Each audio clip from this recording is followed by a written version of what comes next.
strike we're going to look at is the common slap or cupped hand blow. I'm not talking about the kind of slap you see in a Humphrey Bogart movie where somebody just, I'm talking about putting full body weight behind a shot that will knock out an elephant. So what we're using is we're using a cupped hand here. Some people don't advocate cupping the hand, I like it. But I put my fingers and thumb together, create a little air pocket. Again, target is generic. So from here what I'm looking at is this area here, brachial plexus. Anywhere I hit here is rich in nerves. Anywhere I hit in the face is rich in nerves. A good strike here sends a massive shock to the central nervous system. The body will just shut down. Okay, I get an altered state of consciousness. This is kind of a low level of force option. Okay, if I slap somebody around the face real hard, or here, they're not going to get bent out of shape. At the most, if I hit here, I'll restrict the flow of blood to the brain temporarily. His blood pressure will drop and he'll just drop. He'll come to and he'll be fine. Same with the face, just get a red mark. Higher level of force option is the ear. Okay, if I cut the ear, there's a good chance that I'll blow the eardrum. Okay, worst case scenario, that's a higher level of force option. But under pressure, you're not going to be able to necessarily make the tactical decision of where to hit. You will if you're calm. Basically, you're just going to hit. So anywhere on the high line is going to do the job. So if I employ defence from here, from talking distance, I'm going to set up my shot with dialogue. So from here, I want to do this to pull back, to come here to slap. Okay? But what I'll do is I'll set it up with dialogue. Just a little word on mechanics. What I'm going to do is I'm going to step, moving in the direction, dropping my weight, the direction that I want to hit. And I'm going to whip in my hip here, which is going to create a recoil on my shoulder. This is going to allow me to get power in my shot. So I'm not slapping with just my arm. If you hear the difference here, this is hot with my arm. What I'm doing is I'm putting in my hips, and my hips come in, which create my body weight going through my arm. So from here.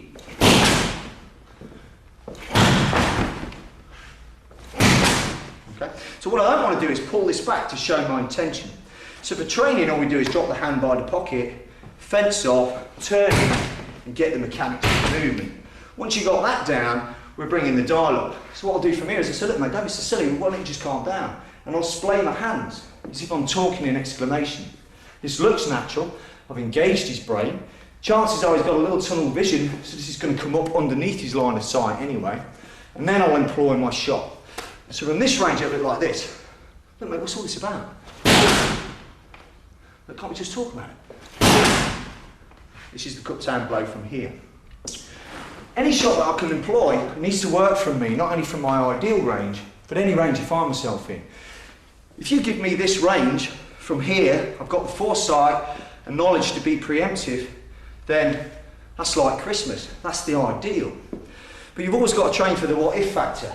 You know, what if my good right arm is broken, it's in a sling, I've got my other arm? What if I'm in a tight environment? What if I'm in a phone box? What if he's this close? So what we need to strive to do is to develop impacting out shots with both arms from awkward positions. An example being very close. Okay, so this time I'm going to employ the de-escalation fence. He's extremely aggressive. He's close to me here. Proximity is very close. This is what we call ECQ, extreme close quarters. From here I need to be able to generate enough impact without telegraphing my intention by pulling back. So what I'm going to do from here is just turn my hip and deposit this at the side of his head. Okay, so my fingertips will be up.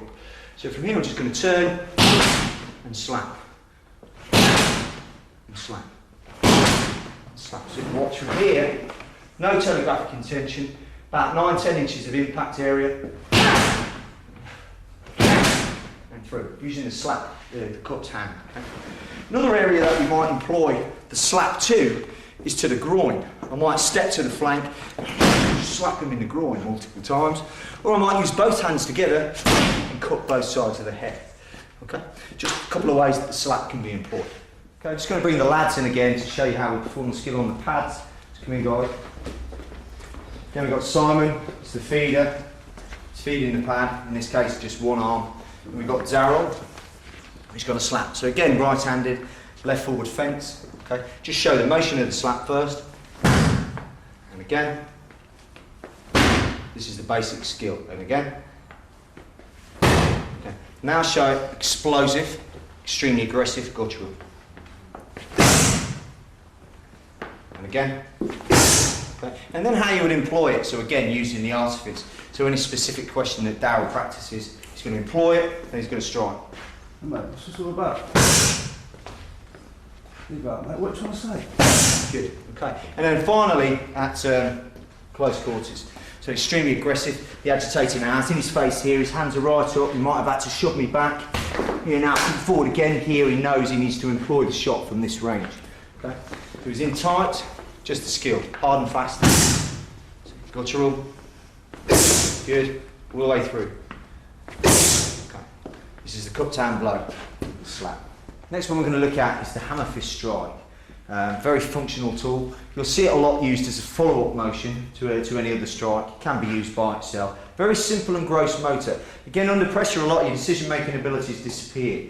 As soon as your heart rate reaches a certain level, your decision ability for fine motor skill is just vanquished. You just don't have it. The most simple gross motor skill that we have is pick up, rock, hit. And this is that kind of motion. It's very caveman, just clubbing with this hand. Okay? We can employ it in a couple of different ways. Obviously, we don't want to be telegraphic. We don't want to show our intention, i.e. pulling back to strike. Okay? So we're going to employ it from this kind of hands-high fence, and I'm just going to drop my weight forward, drop my body weight, and strike through my target. Again, I'm not really interested if I hit bang on target. If I hit the nose, I'll smash it. If I hit the chin, I'll get a great knockout shot. But if I just hit the top of the head, that's okay, because I've got the body moving, there's motion. I'm going to continue my assault. Okay, so it'll open it up. It doesn't really matter if, understand that this is a dummy, it's static. A fight by its very nature, as one of my peers, Kelly McCann, said, is a struggle. It's constantly moving. So hands might come up. So it doesn't matter if his hands come up and I smash his hand out of the way, because my assault is going to continue. But in the most clinical preemptive sense, I'm going to use it from here. My hands are up, I'm going to drop weight, check his shoulder, and smash down. So I'm not hitting and coming off, I'm plunging through. So from here.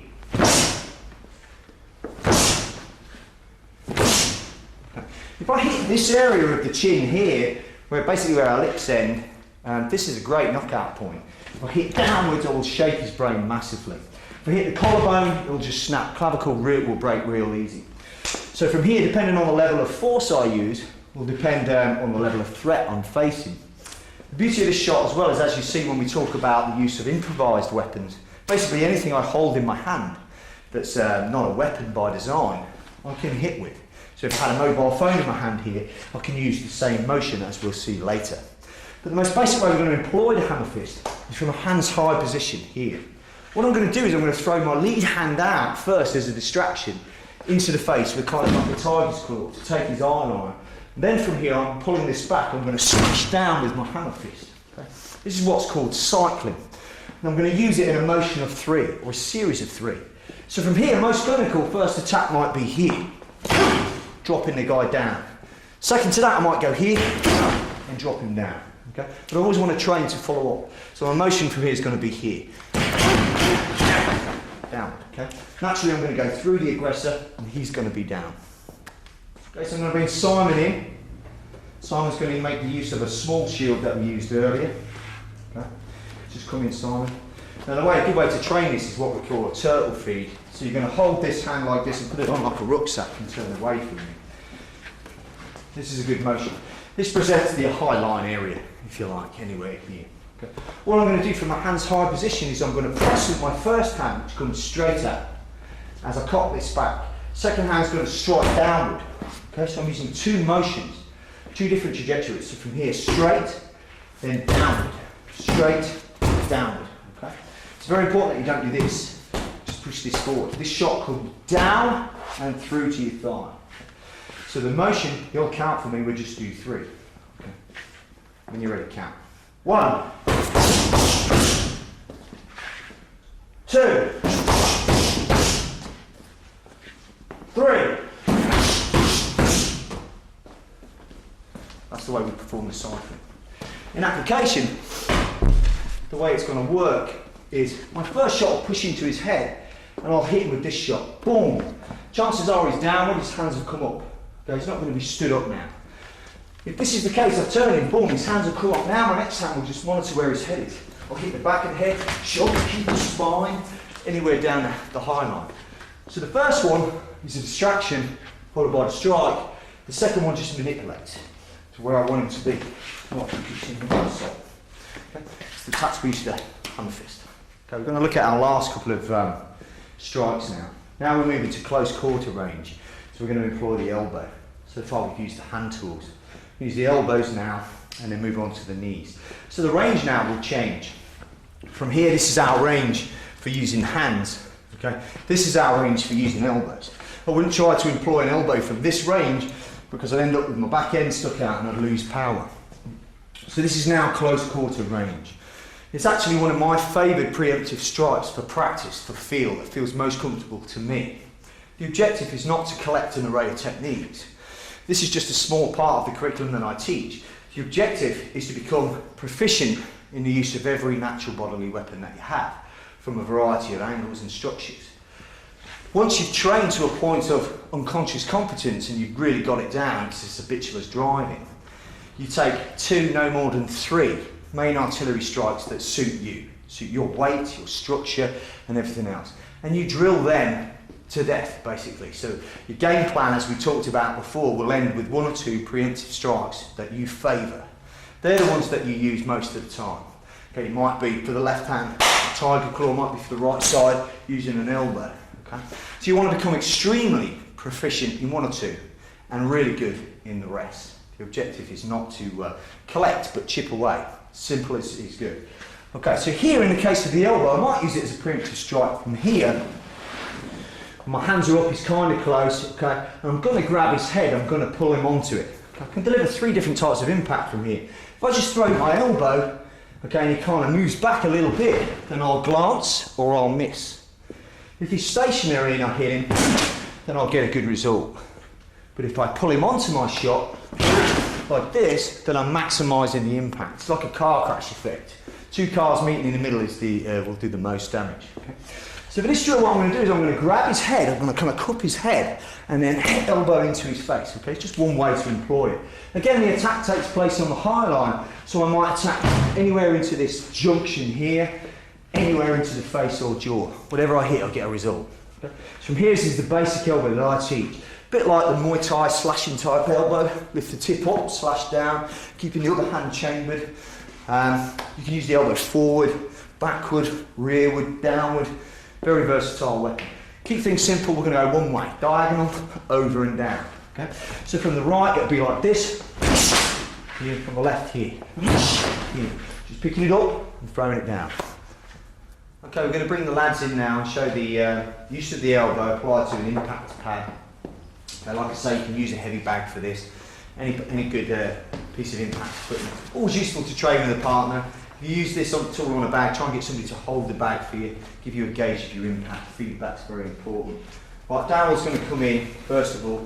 He's going to hold a big shield here, kind of to his body. I try and encourage that a person holds a pad to his person because it allows him to feel impacts through a pad.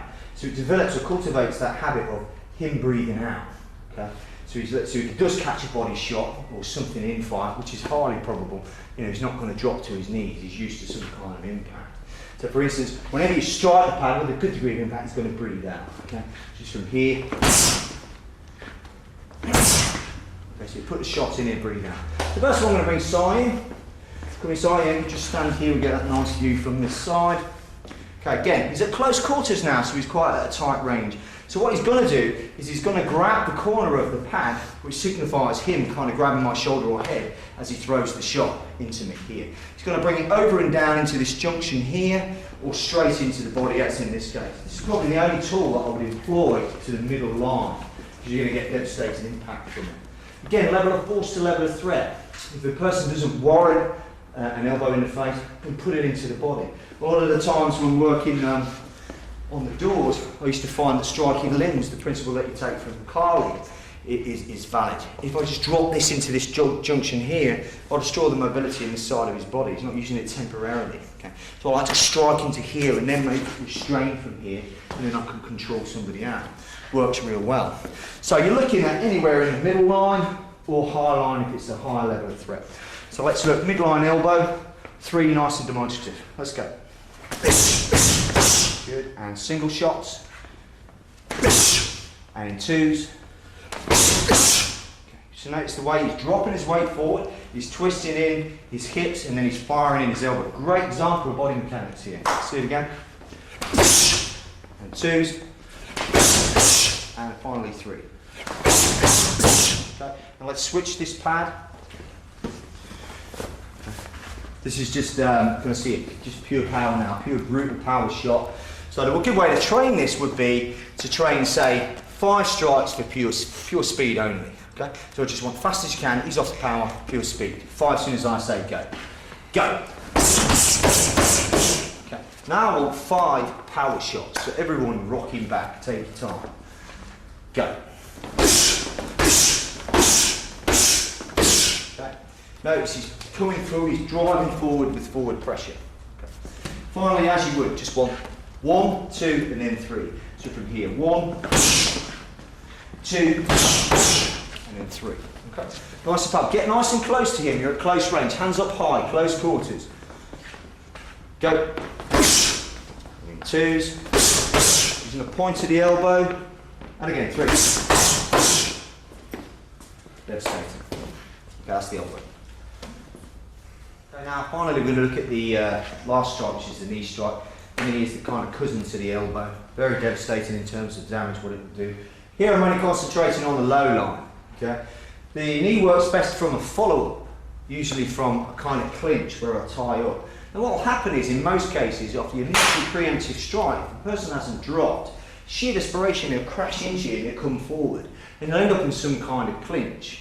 If you watch a boxing match, you see guys boxing and stuff like that. Every now and then you see them clinch. They're not just clinching because they're tired.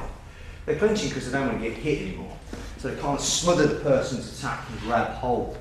This is where the saying goes that the majority of fights will end up on the ground. I don't necessarily agree with that if you can control the clinch. We train a lot of close quarter stuff and learn to go for the clinch. I want the clinch. So the clinch is defined by this kind of area where I'm real close and tight to my aggressor. When I employ the knee, this is going to be the ideal range to employ it from. Okay. I might use the knee as a preemptive strike from here, my hands are up, I'll just take a tiny little preliminary step and then just walk into him with my knee here. Straight into here. Not looking down at my eye line, not giving, at the target line, not giving away my intention to strike by doing this. I'm just going to occupy the high line, I might even fake high and then drop in the knee. But the way I'm going to show you it is a follow-up tool. I'm going to show it from a clinch kind of position. Now, there are 2 types of clinch. Let's say, for instance, I've thrown an elbow here. I've thrown an elbow in this line. From here, I'm just going to grab a hold of him this way. This is what I like to call a side clinch. From here, I'm kind of off cant to him, and I'm going to fire in my knee to the low line. Okay? This is an example of kneeing from what we call a side clinch. Another way that I might strike is I might hit here and then close and grab a hold of his head. Kind of a Muay Thai type of clinch here. Where I'm going to dominate the structure with my elbows and cross my hands here. I'm not interlocking my fingers, putting one here, one here.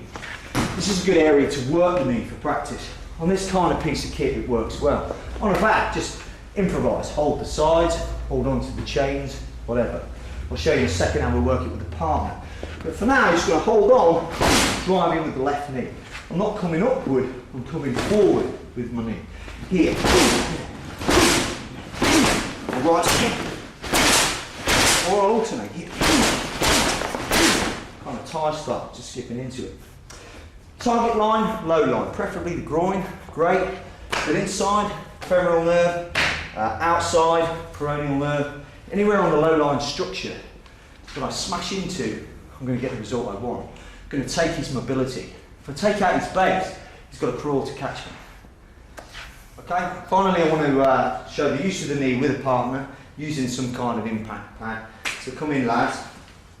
What Simon's going to employ the use of the big shield here for Darryl, who's going to work the clinch knee left and right.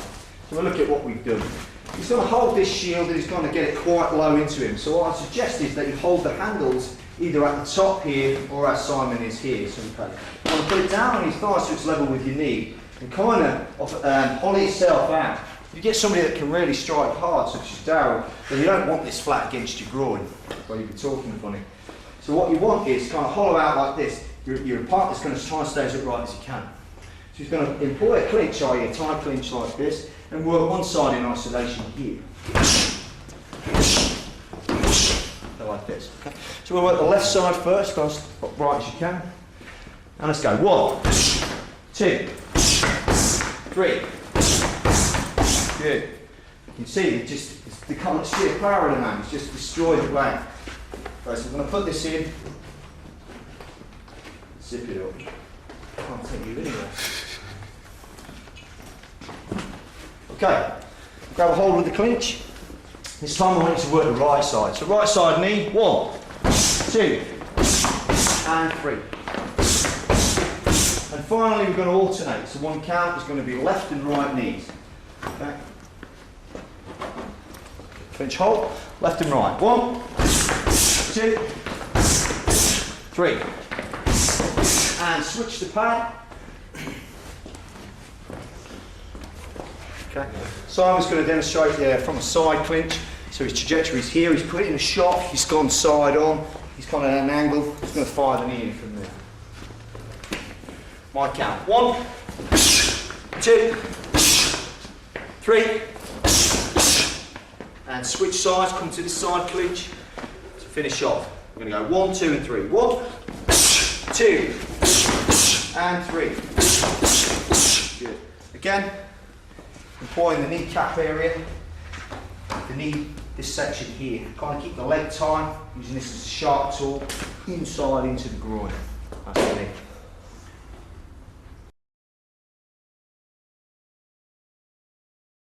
Okay, so we've looked at our 5 basic strikes. That's the most basic way to learn something. Isolate it, drill it out through repetition until you get it down. After a while, what you want to start practicing to do is to flow certain things together. You're always going to train your combination strikes rather than just hitting a pant or hitting a dummy or hitting a bag. You want to loop them together in a logical sequence. Okay? So I always want to think about, I'm not just going to hit once, stand back, look at my handiwork, and now give the guy a chance to bring the fight back to him. If I gain the initiative, I want to seize the initiative and keep going until my assault is finished. So I'm always going to train my strikes to flow together. Now, how they flow together depends on what's logical in a sequence, and also the energy or feedback that I get from my aggressor or the recipient of the strike. So for instance, if I strike him front on here, his head might snap back and he'll drop straight down. He might do that, or he might just turn his head because he's tough and just crash into me, so I might hit and now I end up here. So he's giving me different energy to what I intended. It's pretty good assumption to make that if I hit him on this line here, I'm going to at least knock him sideways. So his trajectory of motion is going to be this way, so my follow-up would be employed this way.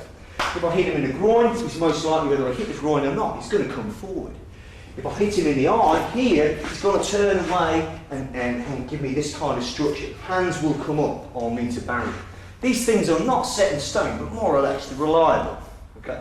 So what you've got to do is place your attack in a way that works in a logical flow and feeds off what he gives you. So for instance, here is an example.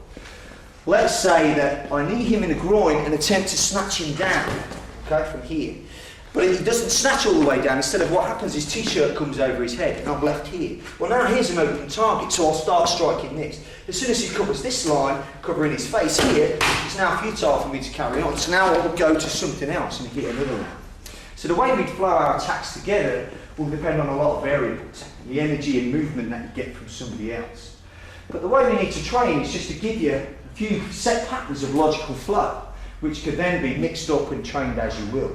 So what I'm going to give you now is a logical sequence. It's by no means a set structure like a kata or a form. Adapt it to how you feel. But there's kind of good movements that flow. So from a tiger's claw, I could drop into an elbow. This will come into an axe hand, bring it into a knee, and I'll hit the high line with a hand fist. It just flows well together. So the first one we're going to look at is what we call impact gauge. Basically, from here, I'm going to slap this pad. Okay, I'll work it from this side so you can see. Now, if I give him a full-bodied shot, good slap on target, and he reckons that from that impact on his own head, he'd be down and out, then what he'll do is he'll pull the pad straight away from its own movement. It'll knock his hand out of the way, that's the end of the situation. In this case, the slap's done its job. If the shot isn't that powerful, just enough to maybe stun him or rock him, then what he'll do is he'll feed me according to what he thinks, and he'll move here. This indicates that he's just stumbled. That's my cue now to follow up. Okay. So as an example, I might slap the pad just a few times to get into it, and then he'll gauge the level of power I'm going to use. So from here, okay. This is a good intention that this shot would have probably dropped him. Okay? But let's say I don't hit with as much power for whatever reason, and he ends up here. Now I want to stand and look at my handiwork, I want to follow up straight away. In this case I'm going to employ some kind of grab, and then a hand fist. Okay? So for instance from here, a good shot would be here, and I'll drive him out of the target area. He's down, he's finished, it's futile to hit air. I'll tactically disengage, look at my environment, I want to get away as quick as I can. Okay? If not, it just stuns him, I'm prepared to follow up straight away from here. One more. Okay, so in reality what I've done is I've slapped him, boom. Now I cycle in, finish the job, and I'm on. Okay, the second one we're going to look at is from close quarters, hands are up, I'm employing an elbow shot, I'm grabbing whatever I can get hold of and I'm driving in a knee. Now whether I throw this knee into his groin and hit his groin or not, I'm taking a low line structure, this will incline his body. Next target line open to me is the rear line. From here I'm going to smash whatever is available here.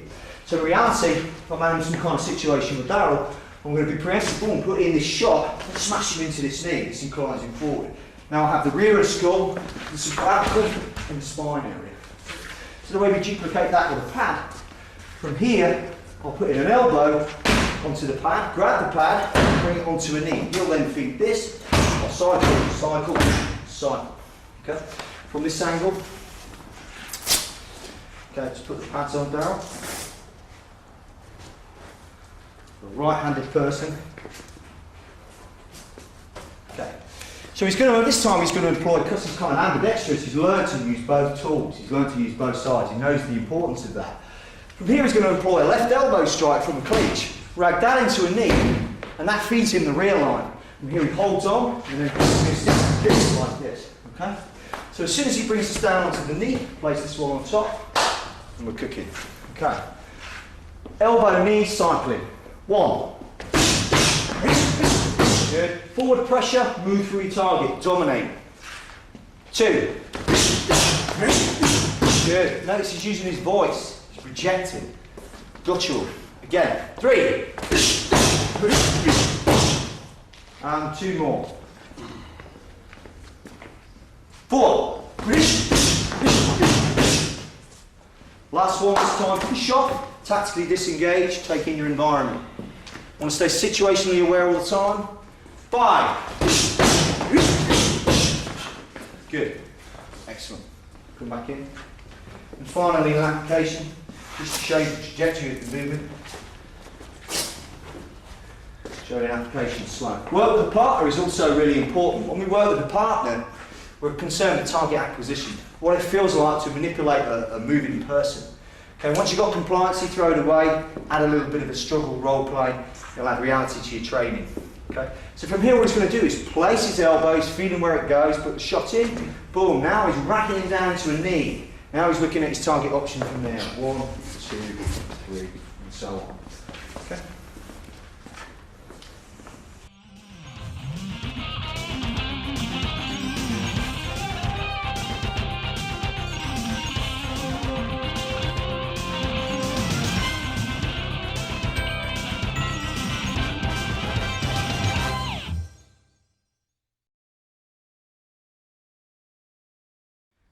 For this combination we're going to employ the use of the slap, in this case using 2 hands together.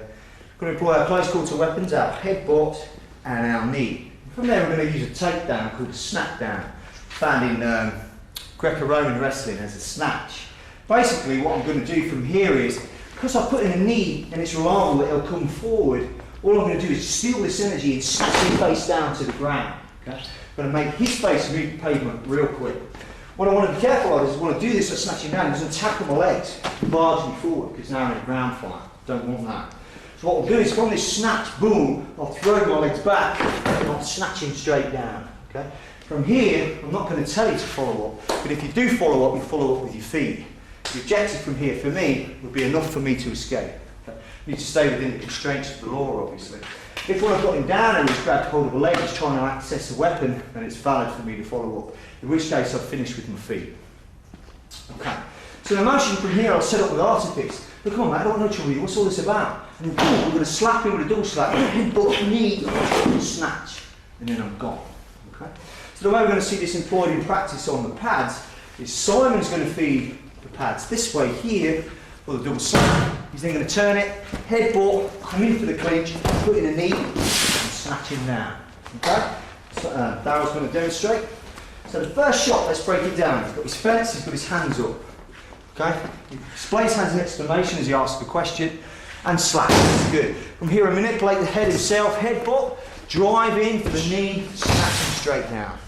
Okay? And then notice he's looking around and he's situationally aware of further threat. In all cases, when you're doing any confrontation in the street, you also want to assume that the aggressor's armed, and you want to assume that there's more than one of them. So it doesn't make any sense for me here to be carried away dealing with Simon, raining on his parade here, while his mate stays me in from behind. So I'm looking at him, boom, finishing this thing, looking around in case I need to deal with somebody else. Okay? So once more, pads are here, double slap, headbutt, knee, snap down. That's it. Good. And again, now set up with the artifice, employ the question. Which one's that? Good. He looks around, and one more. What's it not like? Hammer off. Good. Cool.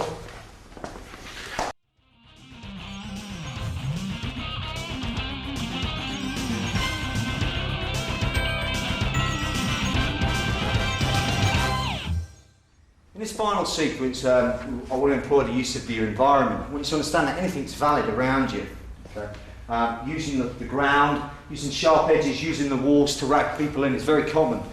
And particularly if the situation starts at close quarters, which is what this is we're looking at here, it's close quarter combat.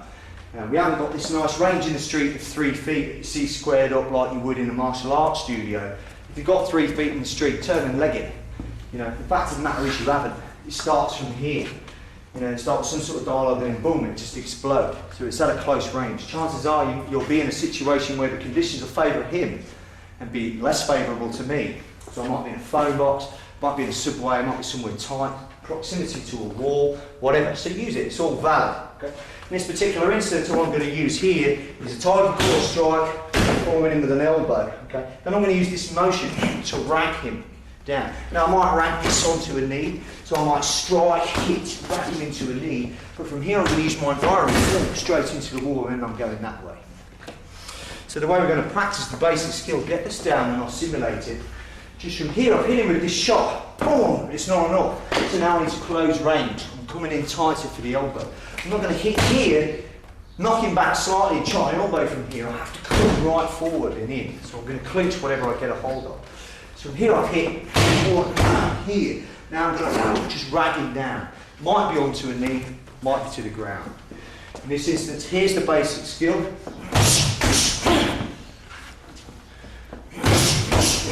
Here. And then in application, we'll look at it.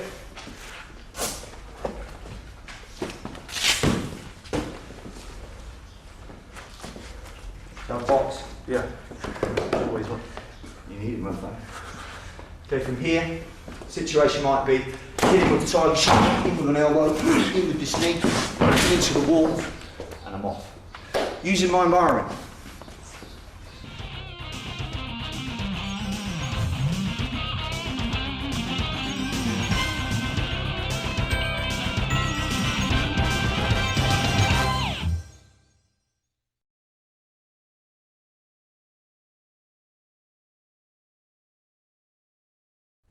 Okay, what we're going to look at now is some situational combatives. Okay? Basically what we've trained up to this point is our game plan. As we talked about, a game plan is a pre-planned response that I want to install in you for the duration of this tape. So it's useful, as soon as you've watched the tape and applied some of the principles, you can apply the game plan straight away. Game plan, awareness switched on, so I can avoid and escape, which is my priority objective, before any kind of problem comes to light. I'm not there. Okay, I've made myself a harder target. If I can't avoid an escape and an approach to protect space with my fence, situational control, if I can't talk the situation down, I want to strike first, be preemptive. Ideal is I hit first and escape. If not, I'm going to hit first and keep hitting until the threat subsides, then I'm gone. That's our response. That's all based around the bedrock of awareness. If I have no awareness, then any situation I find myself in will be an ambush attack. That is, I'll be punched in the head or grabbed from behind or assaulted before I even realise I had a problem. Okay? Now this is not the way we're striving to be. We're striving to be alert and aware. But we're all humans, and we make errors, we make mistakes.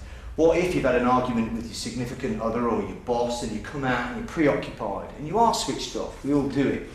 And all of a sudden the first thing you know is you're rammed in the doorway and somebody grab and hold you back and punch your head in. That's situational. I'm now having to react to something somebody does to me. I've got no benefit of preemption. There's no ingrained response. I'm on the back foot. Action will always beat reaction. That's why the best defence is a good offence. So what I'm looking at now is contingency plans or a support system, if you like, for our game plan. So what if now, I'm ambushed from the side, somebody grabs me? What if somebody grabs me up against the wall, goes to punch me or headbutt me? What if somebody goes to tackle? What if someone just sucker punches me from the side and keeps punching until I'm down? I need to regain the initiative and bring the fight back to me. If you don't train for this kind of thing, under pressure, to be fair, what we're going to look at will be with compliancy. We'll learn the skills, but once you've got it down, you want to put on some armour, some kit, and really pressure test it. And then a good response or reaction will come out. Okay? If you just don't worry about it now and hopefully rely on reaction, then reaction you get will be a state of hypervigilance. That is, you just freeze up. You'll be the rabbit in the headlights. By the time you've addressed, I've got a problem, you've had the problem. It's finished, it's over with. So somebody hell-bent on causing you an assault to you or to your person already has the intention from over there. He knows what he's doing. He comes up, puts it into action. I have to first of all assess the threat, see what it is he's going to do, assess what my response is going to be, and then react. That's too many trains of thought I have to go through. He's already attacked me. So where possible, we're always looking at the preemptive game plan as we talked about. But we do have to address certain things where if I am grabbed, I need to do this. You don't need 1,001 ways. A lot of places will teach you somebody grabs you, turn this, grab this, manipulate this. This is one way, and then show you 10 others. Simple. Anybody grabs hold of part of your attire. They're holding you as an appendage there so they can strike you, headbutt you, access a weapon, rag you into something else, or hold you so someone else can hit you. What this indicates is the assault is going to be straight away, it's imminent. So your response must be immediate. In the case of the first one we look at, it's a simple grab threat. We're going to use one response for an array of grabs. Not complicated. Sees one limb to you so he can't get away, and just beat the shit out of him with the other hand until the threat subsides. Simple as that. First thing we're going to look at is common grabs. I'm not going to go into an array of ways to be grabbed. Just going to look at a simple frontal one-hand or two-handed grab. Okay? Let's get realistic about it straight off the bat. From here, no one's going to grab you like this and hold you with a straight arm so you can manipulate and torque his elbow and do all sorts of funky shit. It's just not going to happen. As soon as somebody grabs you, they're going to yoke you up like this. There's going to be verbal involved. It's going to be aggressive. Okay? What's missing from this segment here, we're comfortable in a nice environment, will be the stress of the whole thing. If you've been grabbed here and instantly, taken by surprise, the first thing you're going to get is adrenal stress. You're going to be like this kind of motion. You might breathe in and not breathe out. So this is why you need to train this kind of stuff under pressure, as we'll see in a sec. From here, regardless if he grabs my lapel here with one hand or with both hands here, or whether he grabs my throat with one or both hands, we're going to pretty much do the same response. Okay? The only exception is if I grab his throat here, the first thing he's going to do is drop his chin deep and shrug his shoulders up. They're nice and tight, so nice and tight in deep, good. This is going to create an opportunity for him to breathe so he can operate. A couple of seconds. Same thing if I grab a two-hand grab, he's going to drop his chin real tight and shrug his shoulders up. Okay? That's the only exception. For now, we're just going to look at a simple lapel grab. Now, why would I grab him like this just to give him a ticking off? I mean, you're not going to stand there and let someone do this. At the very least, they could just drill you in the eye with the finger, but what's most probable from here is there's going to be a punching threat. Okay? So from here, someone's going to grab you to punch you. Okay? Or grab you to threaten you. Same here, they're going to grab you to headbutt you. Okay? A strike is going to follow any attempt to grab. Okay? Same thing here, if I grab him in a headlock, I'm going to punch the shit out of his head and then take him to the ground. I'm not just going to hold him. There's always going to be a reason for it, it's always going to be a struggle, and it's going to be immediate. Therefore, his response needs to be immediate. Okay? So for instance, we're going to assume that the majority are right-handed, although you should train left and right. First thing he's done, I'm caught slightly unaware, is grab me here. My hands want to come up here. Okay? I want to be naturally, my hands in a position where I can operate. Now he's going to throw that shot, Boom, as soon as he does, he's going to continue his assault. At that point, his mate's probably jump in. So from here, I need to be immediate in my response. So I'm doing three things. First thing I'm doing from here is I'm trapping this hand to me so he doesn't get away. As I strike with this hand, I'm also going to kind of flank to get away from that shot. Now there's no point that I do this with a half-hearted attempt, because remember, you're going to feel stressful, my arms might feel like spaghetti, and from here I do a half-hearted kind of push like this and I don't hold on. All I'm going to do is knock him back. Okay, now he's pissed off and we're in a match fight. Okay? So I want to put him in a position where it's close to me as I strike. So now I can follow up with my attack, okay, from here. So I want to seize him to me. So from here, if this shot doesn't work, then I'm here for this shot and I'm here for this shot, should I need to follow up. Hence the reason to keep him close to me. It's a simple response. He makes the punch threat, my hands come up. Here, I move off the attack line, simultaneously trap this, and throw the tiger claw straight into the face. Here, wherever I hit, straight up into here.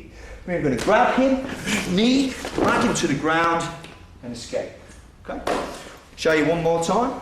From here he grabs, hands are up, immediate response, strike, grab, knee, rag him down. Exactly the same thing if he grabs me with two hands. Grabs me with two hands here, same thing, boom, put my shot in, knee, whatever he gives me, slam down. Okay? Exactly the sing thing as if we're by a wall. If he's dragged me straight into the wall here with this kind of shot, I need to kind of push off the wall, manipulate, slide through. Strike into here, strike here, use the wall, and I'm out. You can have a look at the hold-up threat just from another angle so you can see what's going on. From here, if he's grabbed, he's made the punch threat, again, response must be immediate. So from here, I check my hand, keep him here strong, drive this shot straight up under the chin. From here, follow the knee, then use my environment, rag him into the wall, and create my exit. So from here, as he attacks here.